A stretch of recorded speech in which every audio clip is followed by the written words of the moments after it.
Un'epifania da tutto esaurito, quella andata in onda oggi in Prato della Valle.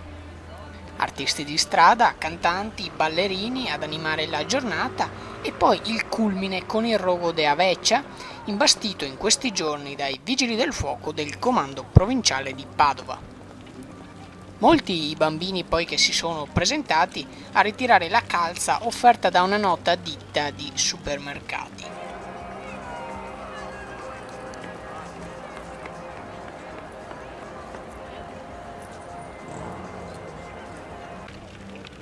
Il falò è durato circa una decina di minuti per evitare di inquinare ulteriormente l'aria già malsana della città di Padova.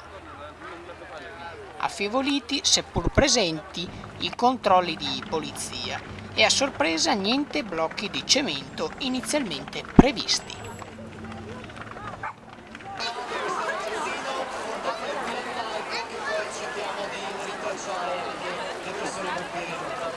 Potete trovare il video completo e la fotogallery dell'evento sui nostri canali social o sul nostro sito internet.